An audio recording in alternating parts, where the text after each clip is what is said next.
outside 10 Downing Street, where crowds have showed up banging empty pots and pans to symbolise Israel's starvation of the Gaza Strip. They hope by creating enough noise they can pressure UK Prime Minister Keir Starmer to finally take action against Israel for its ongoing siege of Gaza, where another 14 Palestinians have died just in the past 24 hours from starvation. Israel says it is allowing aid into the Strip through aid trucks and foreign airdrops, but Palestinians on the ground say this is still not enough, as the UN-backed food insecurity body warns that the worst-case scenario of famine is currently unfolding across the Gaza Strip. It seems like there's been a free pass from the world for Israel to commit genocide, to commit ethnic cleansing, to force a famine in Gaza.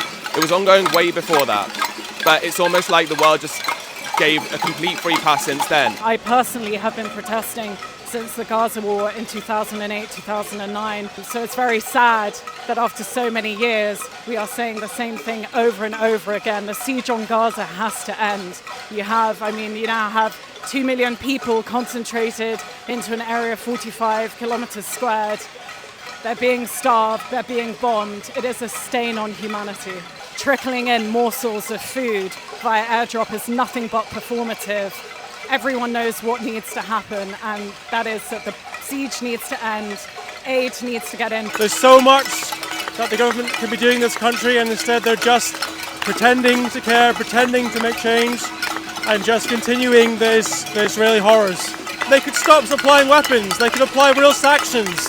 You saw what happened in South Africa and how much sanctions changed things there. You do the same things here. Israeli planes are landing in the UK.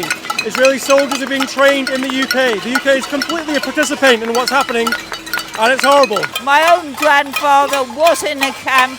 How dare the children and grandchildren and great-grandchildren do this?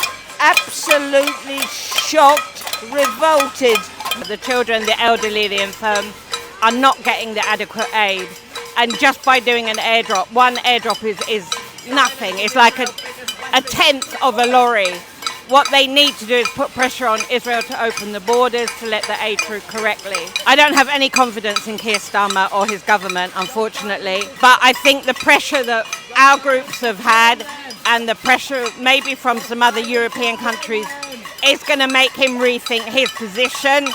I know a lot of MPs do support opening the borders, they do support sanctions, and they do support the whole of sales of weapons to Israel. That's what we want, that's what we're demanding.